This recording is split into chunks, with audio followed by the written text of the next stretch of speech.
Suzuka. It offers the truest examination of a driver's talent and separates the men from the boys. It's where rivalries have deepened, records have been broken, titles decided. In every language, this place is special. Teammates. Sometimes you can forget the mate part. Two Brawn drivers are going for the title, reminiscent of 20 years ago.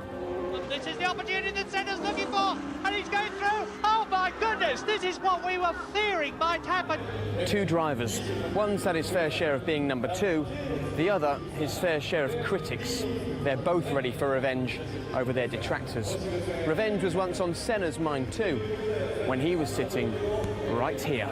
Alain Prost has taken the advantage. Senna is trying to go through on the inside, and it's happened immediately. This is amazing. Formula One is all about being the best. Michael Schumacher proved he was just that when he won the title here.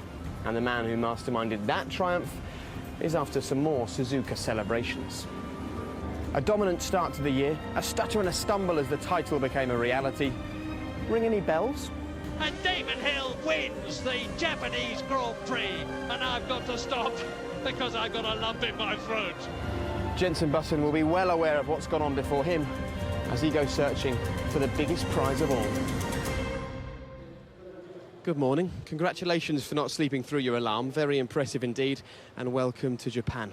Well, there's no doubt that this track has a very special place in the hearts of Formula One's fans and drivers, but perhaps both Ross Brawn and Jenson Button's pulses will be racing just slightly quicker this weekend. After all, tomorrow, both the Drivers' and Constructors' World Championships are up for grabs. On the line today, though, a key pole position for the Japanese Grand Prix. 7 days ago, and pole was Lewis Hamilton's as he lit up the night sky in Singapore. 3,000 miles northeast of there, we're in rural Japan. A very different setting, a very different circuit. This place made its debut in 1987, Brazilian Nelson Piquet being crowned world champion, pipping Nigel Mansell to the title. 22 years later, it's Brazil versus Britain again, and who will triumph this time?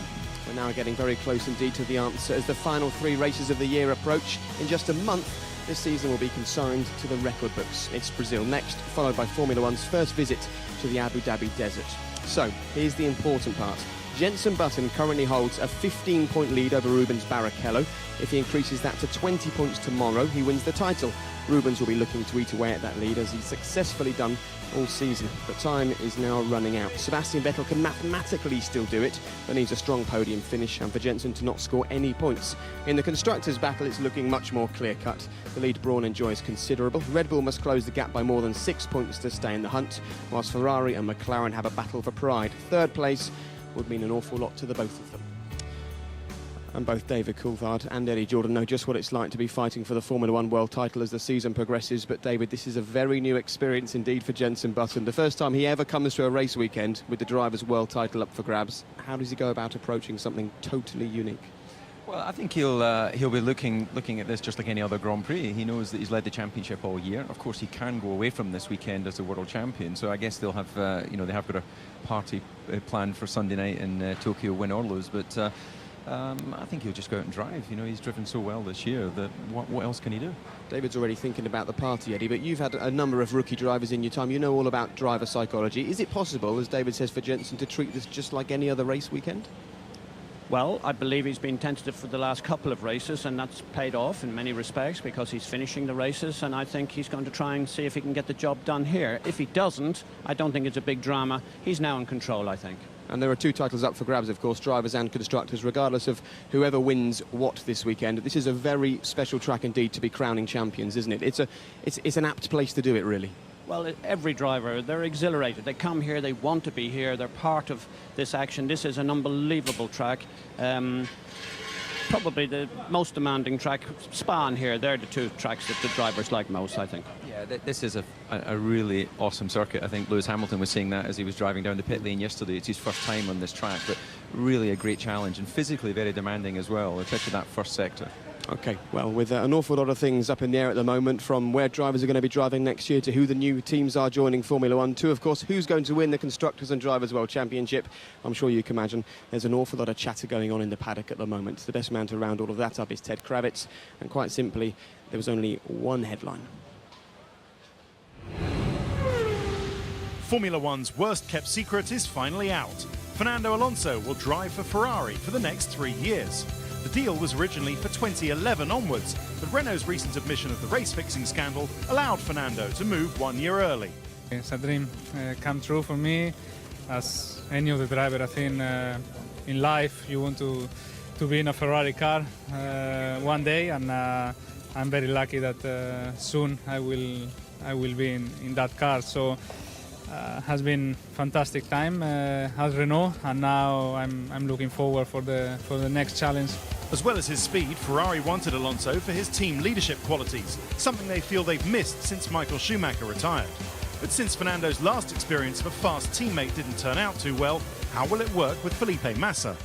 Felipe, we know, is a great driver, very quick driver, but also has a very good personality, and he will be absolutely fine. And we both will work for the team and to score points for the team. I think Ferrari is maybe the only team that is on top of any driver. What makes you sure that Ferrari will have the performance next year? Well, you're never sure. We saw this year in Formula One it's difficult to predict what is going to happen the year after, but I think Ferrari has been dominating Formula One for the last 10 years, and is the best or the most popular team in the world, the most famous team in the world, and you become a legend when you drive for that car. Alonso replaces Kimi Raikkonen.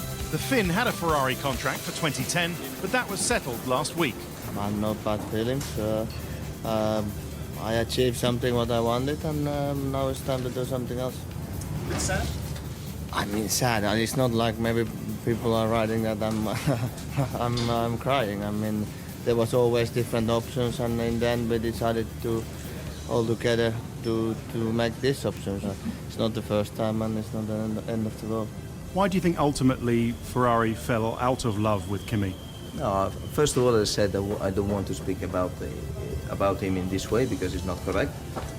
And you will never hear me speaking negative about Kimi, never, because I feel that he's a great talent, he's a great champion.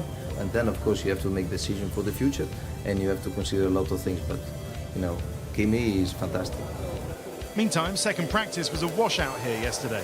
Timo Glock had to spend the day in bed with a fever. Kamui Kobayashi filled in at Toyota, but Timo is okay for qualifying today. And while Jenson Button's fairly big in Japan, he's not as famous as his half-Japanese model girlfriend, Jessica Michibata, who's been showing off the latest trends in seat cushions. Jenson himself is impatient to score the 5 points more than Rubens Barrichello that will win him the championship this weekend. I'm a very selfish man. I want to win it, and I don't care when I win it. You know, the aim for every racing driver is to win the World Championship, and you'd like to do it as soon as possible, for sure, so you can relax. But I'm enjoying the moment, and I'm in a very good position at the moment. So I'm going to go out there and enjoy this weekend and drive a circuit that I've loved for the last 9 years, and hopefully get a good result this weekend. Brawn will win the Constructors' Championship here if they score within 6.5 points of Red Bull. Barrichello needs a big score for himself and is still pushing for his championship chance. I would love to finish the season on a high, 3 races with, you know, I don't know Abu Dhabi, but Suzuka and Interlagos, places that I love very much, that I would love to win the race. Sebastian Vettel needs to finish in the top 3 to keep his slim championship hopes alive, but he'll be helped by the imposition of team orders at Red Bull. If Mark Webber is immediately in front of Vettel, he'll pull over and let Sebastian through. That won't discourage Webber from going for the victory. The Suzuka Grand Prix, I mean, every driver would love to have this one because, you know, we know we've been playing this since we're youngsters on computer games, and this is a real sensational circuit. So every great driver and quick driver has one here, so it would be a good one to get. Well, it's not a game this weekend, is it? Very much real life and very much real pressures on the drivers. There was very little running yesterday because of the rain. So there was only the one dry practice session earlier on today, and I'm afraid to say for Mark Webber, it's not gone his way at all. This was the scene during that practice session, and we can now find out just what the extent of the damage is to Mark Webber's car. Let's go straight over to Ted. Ted, what can you tell us? Well, Jake, I'm down here with the team boss, Christian Horner. What's the latest? The latest is it looks like we've got a chassis change on Mark's car, which means that unfortunately he's not going to be able to take part in qualifying this afternoon. Didn't look that bad a crash. Well, unfortunately, the angle that he's gone in, it's pulled the steering rack out of the chassis, and it's done some damage to the front of the monocoque, which is unrepairable. Would be unsafe to try and repair it in the field here. So it means that you know, we need to do the responsible thing and change chassis, and we can't run that chassis today, so it'll have to be scrutineered in the morning. So just explain to people who might not realise, why can't you run that chassis today? Why can't you just build up a new chassis? Well, effectively, it's a new car. So that car, as per the regulations, it has to be scrutineered in the morning. So the guys can work on that car until, I think, 6:15 this evening, and then we'll have to finish the job off in the morning. So frustrating for Mark, because you know, it's a track that you know, we should be strong at. So you know, frustrating to you know, have this this chassis change price, you know, and not being able to take part in qualifying. So will Mark start from the pit lane, and how does that affect your constructors' challenge? Well, we have to look at whether he starts from the back of the grid or from the pit lane, but from the constructors, I mean, the hill was steep. It's just become a mountain, so it's obviously not great in that respect, but you know, the main thing is that he wasn't injured in the accident, and you know, he'll be able to race tomorrow. And just finally, how's Sebastian Vettel looking? Sebastian's looking good. He was, you know, quick this morning, so difficult to know what other, you know, teams were up to in that morning session, because they had to fit so much preparation into the only dry running that we've had. So, but no, he's very happy with the balance of his car. Okay, Christian, thanks for bringing us that latest news.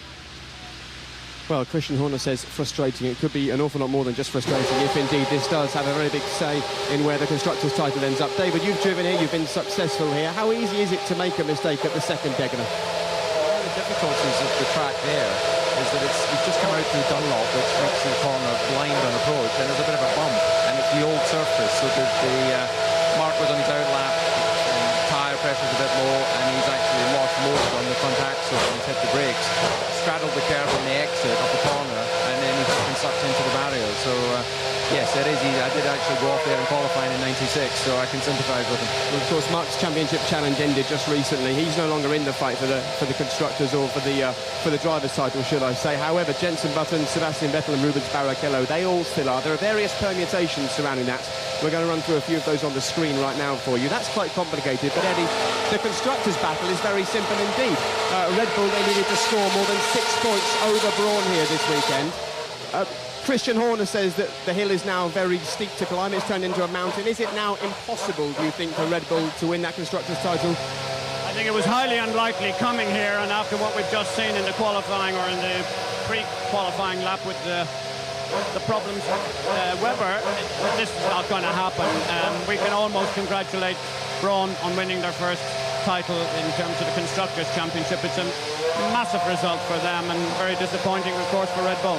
Is it that terminal, David? Is it that bad, do you think, for Red Bull? Well, obviously, it's not over until the points don't add up, but that is obviously a big blow to the hope for this weekend. One of the cars effectively not going to take part in qualifying. It's a one-horse race now. How much of a big deal is this as well in the Drivers' Championship? Of course, Sebastian Vettel, he really needs to finish on the podium here and hope that Jenson doesn't score any points. He could really have done with a wingman alongside him, couldn't he? Yeah, we talked at the top of the show about team orders and Mark being able to support Sebastian. Well, he can't do that from the back of the grid. And I think for Sebastian, he needs to win this Grand Prix. Anything less than his very slim championship hope is over. OK, well, Jenson Button's made a lot of noise all season long, mostly the right noises, but his car is making a bit too much noise at the moment. So let's just move away from the garage very slightly and actually talk about Jenson Button just as they turn off the engine. Isn't that a nice irony? And Eddie, just to your right here, we can actually see the front wing of Jenson's car, which was just returned to the garage while you were watching the VT about the news. And earlier on, there was quite a lot of damage to that after Jenson Button had a bit of a coming together in the final part of practice with Jaime Alguersuari. When you're going for the title this weekend, that's not what you want, David, to start the day. No, and that was just a little bit silly. It was on the outlap, so Alguersuari and Jenson were both installing the cars on that first run in practice this morning, and it could have been a lot worse, but it was just a little bit of a brush against the front wing end plate, and as we see the graphic there, that's what some Bridgestone rubber looks like against the Brawn front wing end plate. Just think it was unnecessary. I don't see why Jenson needed to put on an outlap like that. why put himself in a bad position, which is what he did? Okay, you can blame the other driver, Alessari, as well, but Jenson was coming from behind. He had full vision of what was going on. I think it was a completely unnecessary move by Jenson. OK, we have to make one very quick mention of Rubens Barrichello before we go any further. His future's up in the air in Formula One. They're talking, will he still be at Brawn next season? Where's he going to head to? He's not going to make it easy this weekend, is he, for Jenson Button? He's a former winner here, of course. Yeah, he loves this track, and you heard him in the VT before saying about Suzuka and San Paolo and Interlagos. He's really looking forward to these 2 Grand Prix. He knows that he's probably entering the last 3 Grand Prix for Brawn, and he'll be wanting to try and win them. OK, big day for Jenson, big day for Rubens Barrichello indeed. Now, a couple of months ago, McLaren team principal Martin Whitmarsh said that when the Ferrari and Fernando situation gets sorted out, there'll be ripples throughout the paddock. Well, we now know that that deal is signed, sealed and pretty much delivered. So what are the effects going to be? Which drivers have already secured a seat for next year? Who are sweating on driving in Formula One? And what about the rookies desperate to get into the sport? For both the drivers and the teams, the stakes are huge.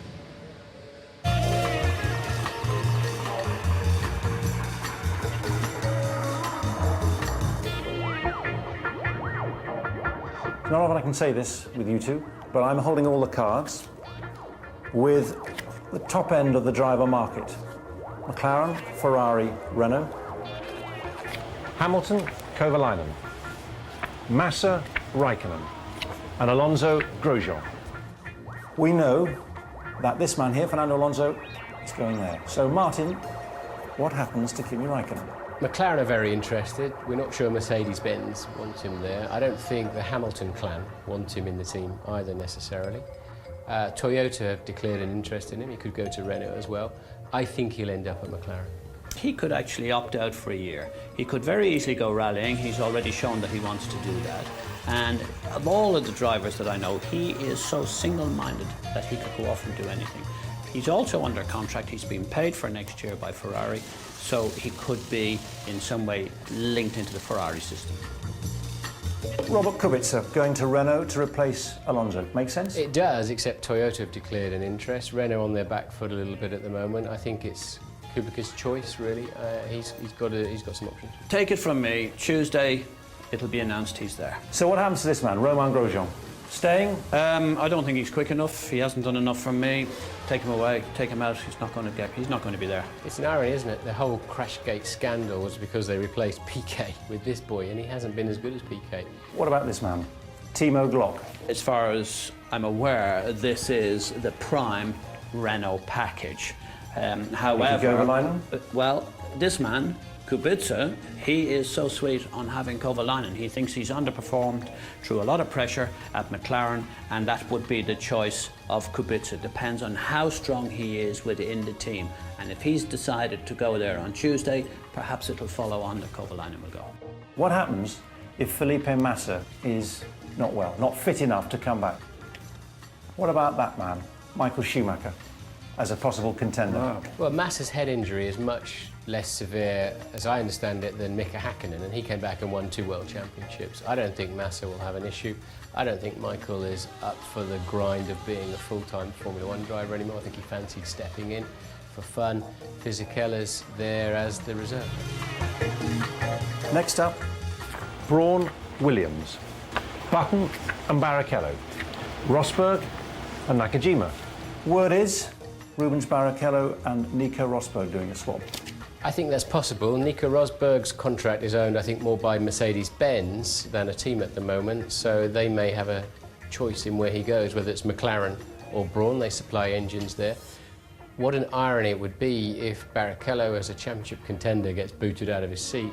And I don't think Button's going to be too happy, actually, winning the world title and not being able to cash in on it as the new world champion, but he looks fairly settled there. Would you say, Eddie? I don't think he is that settled. We've heard all the rumours about the fiscal opportunities that he's going to get elsewhere. Brawn have made it very clear what the requirements are, or what they've laid down, what they're going to pay him. So if you take that into the context, he'd be silly to leave because he is the chosen driver at Brawn. But money may play a part here. He may see he's coming towards the end of his career. He could go to Toyota for a lot of money. What about Kazuki Nakajima? Take him away. He just didn't feature in Williams. Williams are now gone. I think it'll be announced pretty soon that they're going to leave Toyota, and that's why he was there. And he's about to be a Cosworth person. Hence, that's why I think you have... Nico Hulkenberg. I think it's a cert. Got all the credentials, dominated GP2, good lineup, experience and youth, suits Williams. What this is actually telling us, there aren't enough really good drivers around because you're having to spread them around, and with no testing, they can't develop the youngsters. They're putting them in too young and they're failing miserably by the time they're 23 or 24. Well, guys, as we wander down the pit lane, the question is it a weak driver's market? We're now going past the Renault garage. We've got Romain Grosjean sitting here. You guys were pretty harsh on him just then. Do you think there aren't any decent rookies around at the moment, David? Well, I think that, as Martin mentioned, he's been brought in to try and replace Piquet, and he hasn't actually delivered at a higher level. But you've got to look to GP2 as the breeding ground for the future Formula 1 drivers, and the guy that's dominated that is more than likely going to Williams. You talked about the fact as well that it's pretty standard across the board, so the decent drivers are really standing out, and Robert Kubica is one of those drivers. A lot of talk this weekend about, is it going to be Renault that he goes to? Is it going to be another team? Of course, he won't be staying with BMW because they're leaving the sport at the end of the year. Does it put drivers like Robert in a really strong position financially? Absolutely. They can now demand what they... the massive figures that we hear about.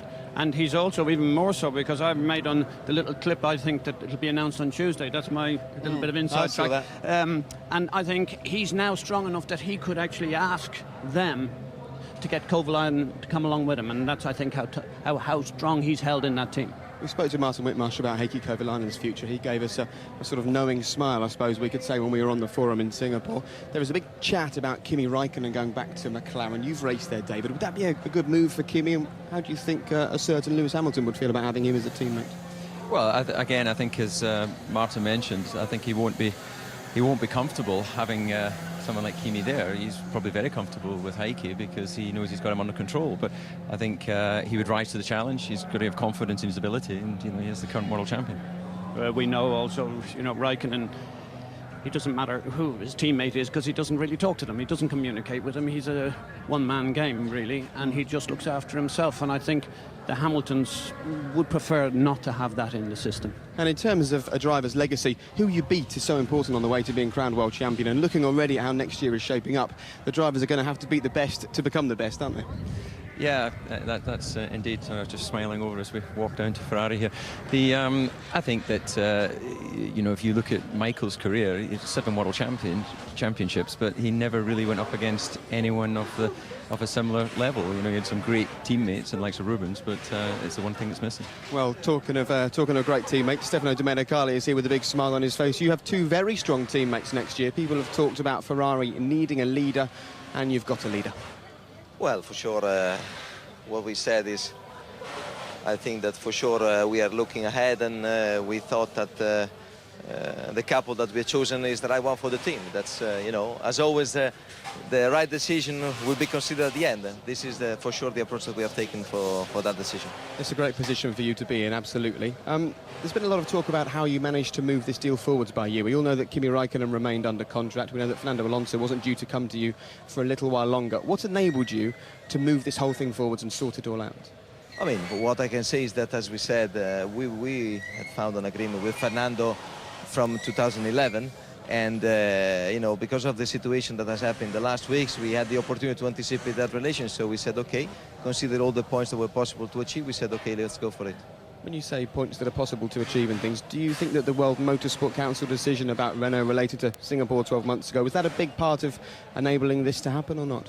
No, I don't think it's a big part, but for sure what has happened has influenced that situation. Okay, so it's been part of that? Yes. Okay, well, we talked about next year looking very strong indeed, and I think Fernando in a Ferrari is what Formula 1 fans have been dreaming about for a little while now, Eddie.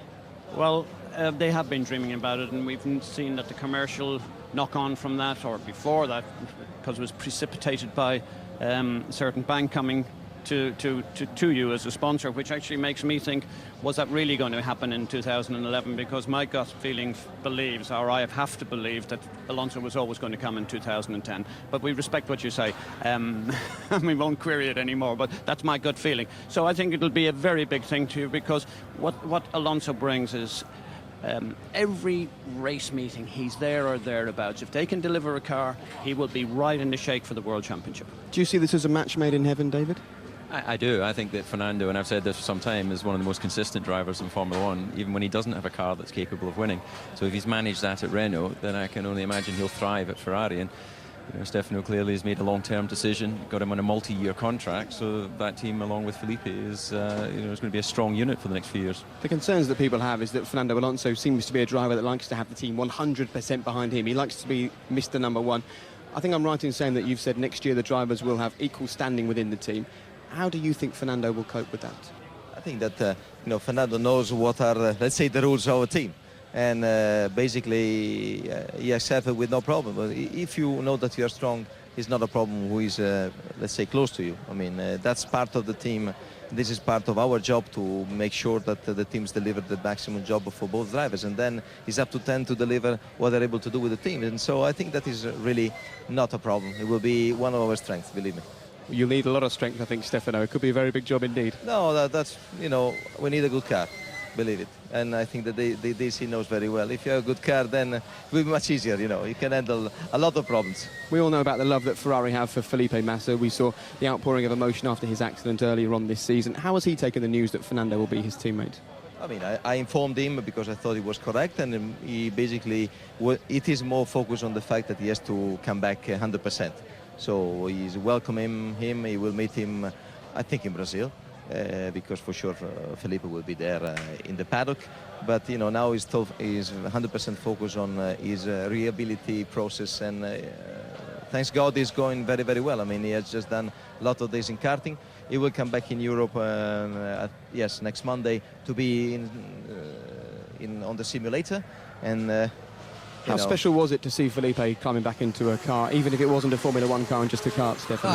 I think it was very special. I mean, I lived with him and his family, the days of the accident. Believe me, they are very strong emotions that are passing through the hearts in that moment. So it's good to see him in that situation now. Well, seeing how much he was being shaken around in the kart, then there's absolutely no reason why he couldn't be in a Formula One car. Is there any chance of him coming back this season, or you? I think it's too early to say now. I mean, to have one lap is one thing. To have a long run is difficult, and above all with this car is not easy. So I think at this stage it's better to do step by step and see how the situation will evolve. OK, well, that's all for next season or for later on this year. Back to thoughts for today. How do you see the Ferrari going? You had a fantastic result in Spa, and people have talked about the fact that this circuit's quite similar. How well do you think you can do? Well, considering what we saw this morning, I think it will be a tremendous qualifying. It will be tough for everyone to pass through. I mean, the gaps are so close that you can do just a little mistake, or the tires not in temperature in the right corner, then I think it will be difficult. I can see some cars stronger than others, but we will fight and we will see what we can do. As we said, we need to take out the maximum performance out of it. It can be tough for the next few races, but this is what we have to do. OK, Stefano, good luck today. A very good luck indeed next season, and thank you very much for talking to us. Thanks to you. OK, thank you. Speak to you soon. Take care, Stefano. Now, Adrian Sutil, he's a driver that came into Formula One with a fantastic reputation. He was being linked to some of the biggest teams in the sport as well. And as he returns back to Japan, he's having his best Formula One season of his career, because he lived here for a year in 2006 when winning the Japanese Formula 3 title. I thought it was best to let him order the food.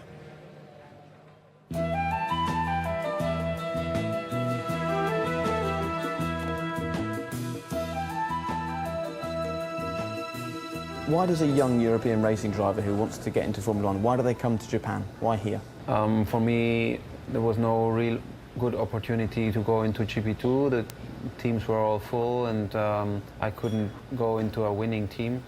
So then I thought I have to win a championship. Then I thought for myself I was ready for the step into Formula One, and we actually achieved it.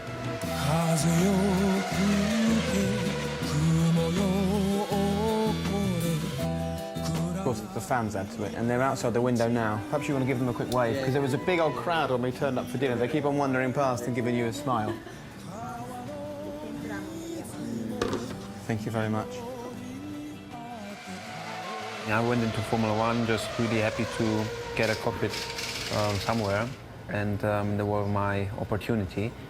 The more difficult it is, the more harder you get, really, and you can also learn a lot. You went through, let's say, through hell sometimes, but you know how it is, and then you really know the taste of the victory. You can appreciate much more. When you say you went through hell, did it feel that bad? Because I think we were all with you when Kimi Raikkonen hit you from behind in Monaco when you were sitting in fourth. What were your emotions like that day after such a difficult season that year? Monaco last year was horrible. Our car was still really on the back grid rows all the time. We never had a chance to be even close to the points. That's racing, no?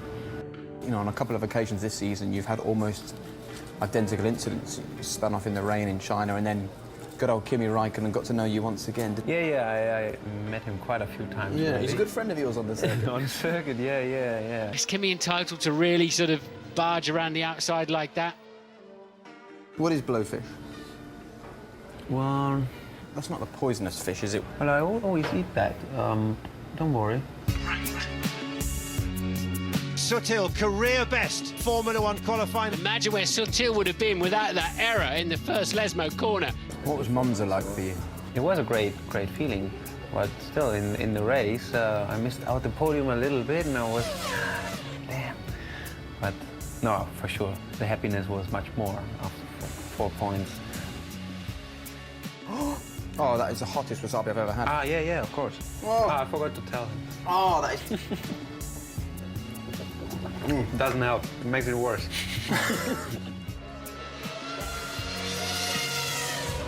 Are you going to stay with Force India? What are your plans for 2010? I'm a really loyal person, and I never forget something. If something do for me, they gave me the first opportunity. They always behave really, really well, and I like all the guys in the teams. Yeah. Well, welcome back to your second home, I suppose, and have a great weekend. Thank you. Enjoy. Cheers. Well, if that sushi is as good as his form this weekend, he's in for some points, I think, David. I'm interested to get your thoughts on Adrian Sutil, because when he came into Formula One, he was a driver tipped for some big success, wasn't he? Yeah, and he has shown flashes of brilliance. You know, in Monaco 2 years ago, he did a great performance. And, of course, in Monza. But he's just, I think, in the wrong car to be able to deliver it consistently. But it's interesting to see his loyalty is with the team going forward. He topped the timesheets in the second free practice session. In the third free practice session, a slight hairy moment. The only questions that remain over him are more about his ability to handle the pressure of Formula One, to be at the sharp end of things. Yeah, I don't think, as we saw him there on the exit of the Spoon corner running wide onto the curb, I don't think he's got a problem with the pressure, but I think he has been involved in a lot of incidents. Now, you could argue that if you're down most of the time at the back end of the grid, then there's more concertina effect. But now that he's getting a chance for the car to be more competitive, then obviously he needs to start delivering consistent results. OK, well, it's a big day for Timo Glock as well today. As you can see, fuel is in their car. Always good news for a driver when you're approaching qualifying. And it's big for Timo because last week he managed to get his best result of the season in Formula One, and he comes here looking to put himself in the shop window. His Japanese employers, Toyota, might not fancy him driving for them next season, but he's keen to turn himself into one of the most sought-after drivers, looking for a new seat for 2010. When you're big in Japan, tonight, big in Japan, big time, big in Japan.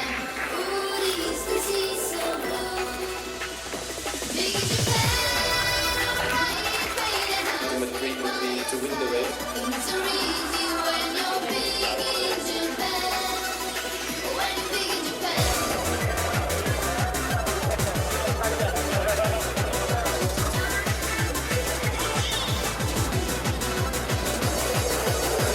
You've been running around with a camera in Tokyo. It looked a bit like the film Lost in Translation. Yeah, it could be. I mean, Tokyo itself is a crazy city, and the place where I was, it was just so full of people, and it was unbelievable. I mean, when you saw the traffic lights and the traffic light went on green and all the people went over the street, you just couldn't see where you have to go. And it was a crazy place, but I enjoyed it and it was good fun. Are you always surprised as a driver when you come to Japan just how passionate these fans are? Yeah, they are crazy about Formula One and about motorsport, and they just a bit different, and you get a lot of presents and stuff like this, and every 5 seconds there is another one who wants to have a photo or stuff like that. But it's okay. I mean, you know, this is what we need for Formula One. We need the support from the fans, and it's great. How important is this weekend? It's important for the team, very important. I mean, we have I think here, I don't know how many guests we have over the weekend, and important people here from Toyota, and we want to put on a good show, a good race for them, and you know, it's every time good for the team if we have a good result here in Japan. And already last year in Fuji was great to have all the support, and here again, so I'm really looking forward to it. What about Timo Glock and Toyota? Equals his best result in Formula One. How important do you think that result was for you? Yeah, I think it was very important for myself, especially because it's a street circuit and you can make a difference as a driver in a street circuit. And I was really motivated from the beginning on. We had a good package for Singapore. I had a good qualifying and the race was just perfect without mistakes. And that's the reason why we ended up in P2. Does it frustrate you as a driver that you're in this position, that it's uncertain for next season? I don't think it's so uncertain than everybody thinks. I mean, we have good possibilities for next year. We have interesting talks to other teams. Still to talk, we talk to Toyota. So there are a lot of possibilities for next year, and I'm quite confident that we will be here next year.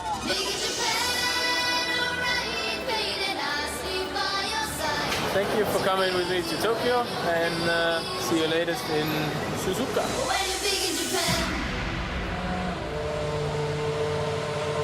And here we are. We're at the track, and good news for Timo Glock is he did make it out onto the track this morning, but that was the first time he'd been out there this weekend. He wasn't feeling very well yesterday, according to the team. He had a bit of a fever, so the GP2 Asia champion, Kamui Kobayashi, took his seat yesterday, so Timo got his first running of the weekend, and that's not ideal preparation for a driver when you're coming to a circuit as demanding and as testing as this, Eddie. A, to not feel very well, and B, not to get much running in before qualifying starts. Well, this is a track that the maximum number of laps you can put in here will always benefit you.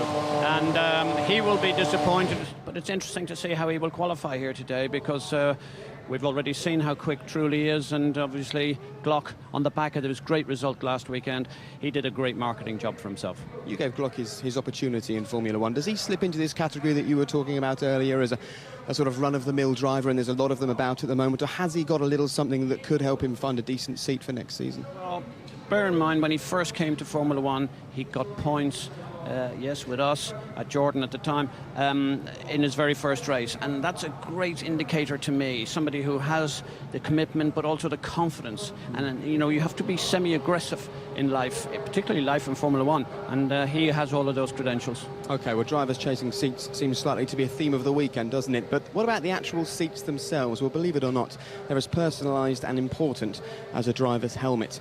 All of the drivers make sure they're specifically tailored, especially to them. They cost thousands of pounds, but despite all of that work and all of that money, according to David Coulthard, they're pretty uncomfortable. Here's Martin.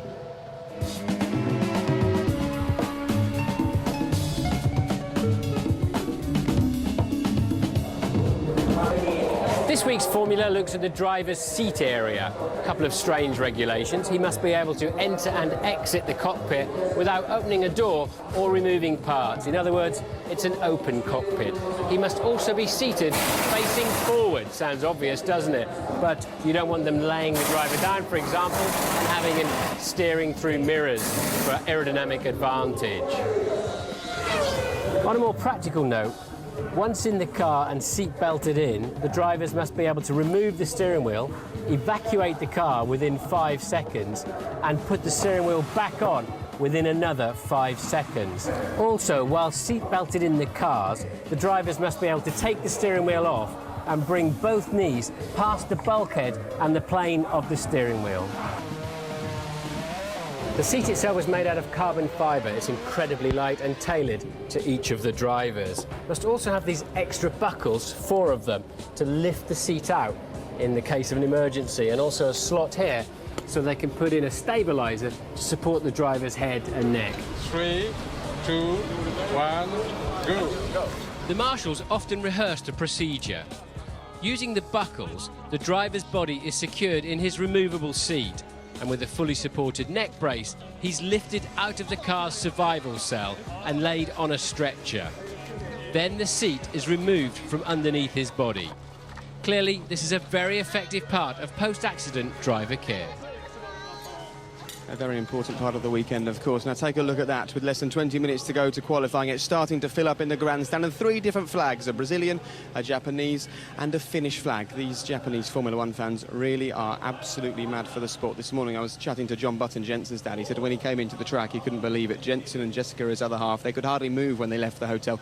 And it's very interesting. They're not particularly loud, but they really are so passionate and so knowledgeable about Formula One as well. And I guess that Kazuki Nakajima, the Williams driver, will get a big cheer indeed today. So what about qualifying? As you saw, not long to go until qualifying gets going here, and a chance for us to see cars really pushing around this circuit for the first time this weekend. For some of the drivers, it's a welcome return to a circuit they absolutely love, but for 40% of the grid, it'll be their first experience in Formula One. Whenever you think of the Japanese Grand Prix in Suzuka, I get excited. It's an incredible circuit, very, very, very fast. Technically one of the most difficult on the calendar. I've been dying to get out on this track for years. There's always a good atmosphere. You know, the Japanese fans go pretty crazy for the sport here.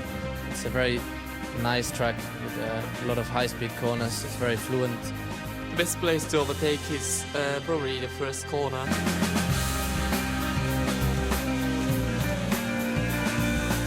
The S's around here are very special, but if you get it perfectly right, there should not be too much sliding involved. Left, right, left. Can push quite a lot in that corner, so that's a really interesting part here. You see a tunnel, but you don't realise you're going under the track, but it is a cool part of the circuit.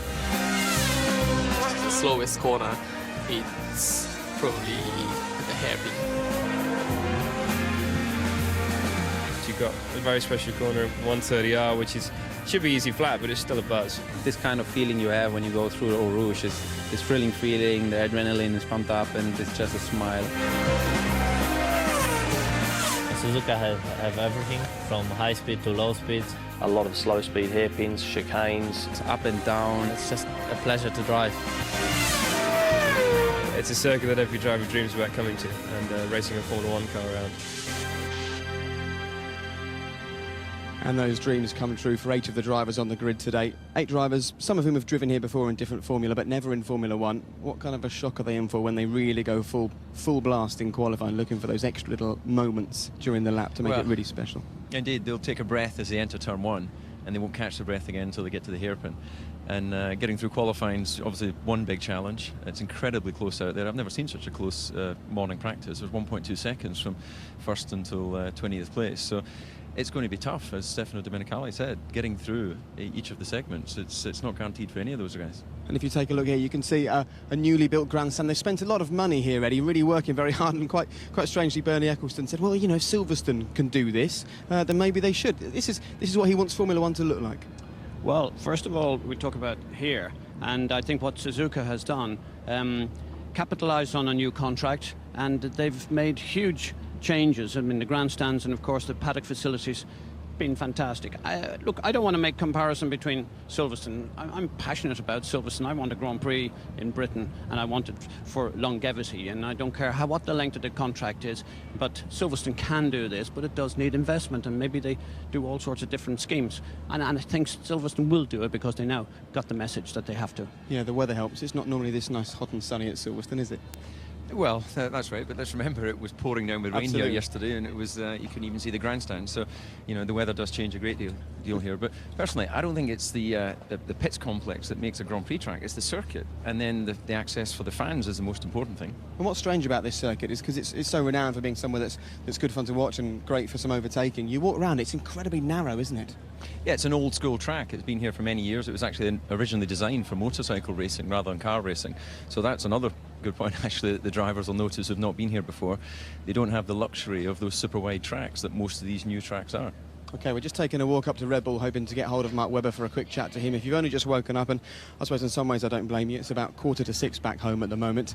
We've got our fingers very much crossed that Mark Webber's going to chat to us, because he won't be getting in the car and he won't be taking part in qualifying today, because he had a little bit of an incident in the final part of practice, and they've got to rebuild the car. He won't be getting involved. However, Ross Brawn's drivers, of course, they will. And I'm sure Ross will be glued to his TV screen on the pit wall as ever, because this is a huge weekend for Brawn, and we can find out how Ross is feeling ahead of the weekend right now. Well, Ross, you haven't had anywhere near the setup time I imagine you'd like. How's it looking? Not a good balance yet, but we're doing some changes. Of course, the situation's the same for all the teams. So, but it's not bad. It's not bad, but just not quite there yet. Enough to get into Q3 with both cars? I think so. We've got to make another step, and we're going to have a really good qualifying. You see, the times are still remarkably close, even though everyone was running for the first time. Some of the drivers have never driven here in the dry, so still quite a narrow gap in time. So we've got to do a good job this afternoon. Jenson broke the front wing with that strange clash with Alguersuari. Has that affected him any? No. I didn't see it, actually. I was walking from my office to the pits and wondered what happened. It was a bit odd. And just finally, how is Jenson? How's he taking it in this sort of crucial qualifying as he could win the title this weekend? Well, I think we're trying to put that to the back of our minds and do a job that we know we're capable of. And to me, he's perfectly normal. I don't know what's going on inside, but from the outside, he's perfectly normal and trying to keep the team as normal as we can and try and do a normal job. We just heard that Webber's got a problem, so that I guess could help in the constructors. We don't wish harm on our competitors, but these things happen. So, but no, Jenson's fine. Thanks, Ross. And that'll be a great tonic to the Jenson Button fans that have set their alarms early to get up and see how today goes. They'll be pleased to hear Ross talking about Jenson like that. Yeah, and absolutely, that's the way that I've found him to be as well. You know, externally, when he's doing all the press conferences, he may be a little bit short with his answers because he's being asked the same thing over and over. But, you know, he's here doing what he loves, driving a good car, and he's led the world title the whole way. So what more does he have to prove? And interestingly, Ross Brawn said the car isn't quite set up as they'd like it, Eddie. Of course, they've got no time to set the car up now because qualifying is up next. But we've become quite used to hearing this from Brawn, haven't we, so far this season? Do you think once again we're going to see a Houdini act from them, slight struggling in qualifying, and then they manage to pull the sort of rabbit out of the hat in the race, if you like? Well, I think the great thing that has emerged, and we've seen it time and time this season, Ross Brawn is so calm, and that must dispel overall of the team. He's brilliant, and I think if anyone, Jenson wanted a proper team manager, he's got it here.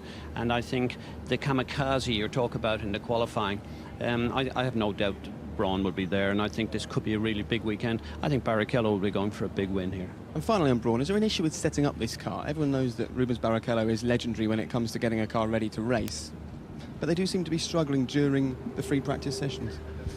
Well, it's been good enough to win 8 Grand Prix, so that's not a bad struggle to have. I suppose at this stage of the season, earlier on, it did seem easier, didn't it? Yeah.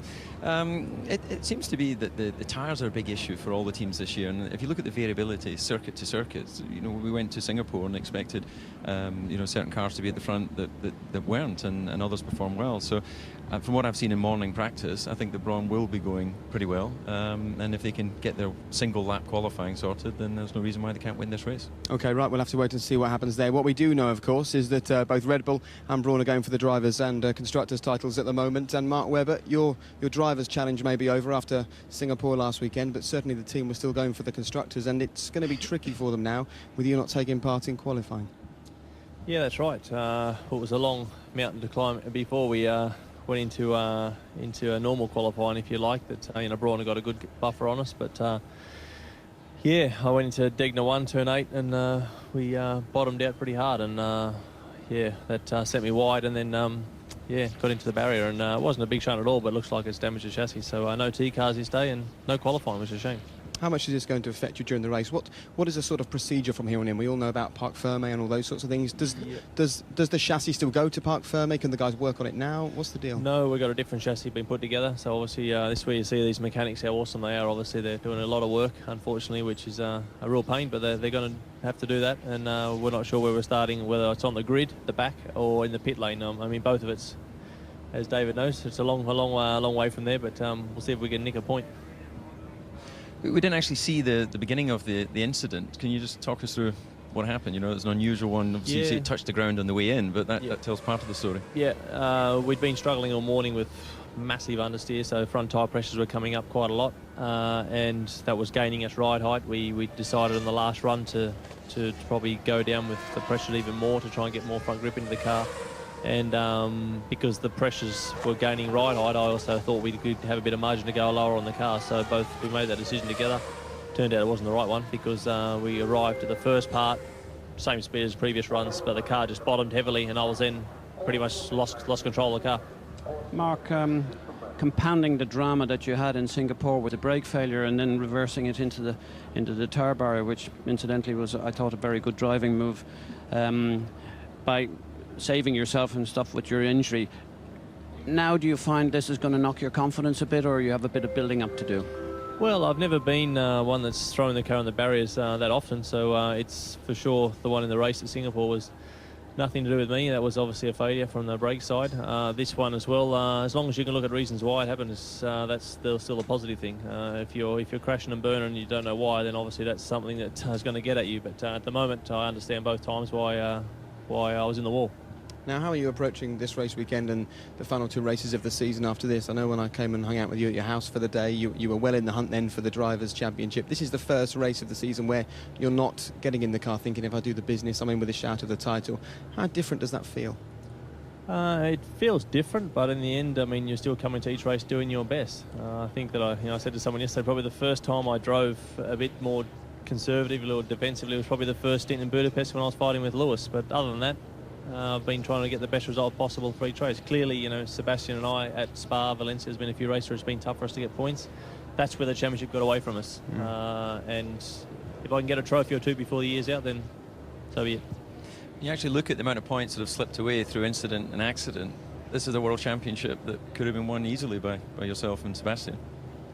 Yeah, I think early on as well, Brawn had a fantastic start. There's no question about it. We have to recognise that. That's Sebastian, obviously, 2 non-finishes in Australia and Malaysia himself, crashing in with Robert and then spinning in Malaysia. Yeah, there's lots of incidents which have cost both Sebastian and I, decent points to have a crack at JB, who's been phenomenally consistent, and ultimately I think he'll probably go on and wrap it up. You crashing out in Singapore is just one of a number of incidents that's happened this season to both the cars. Do you think the car is a little bit too fragile, Mark? No, I think brake failure is something which can happen. We saw at the end JB's also was on the limit with the brakes, so it can happen at Singapore as well.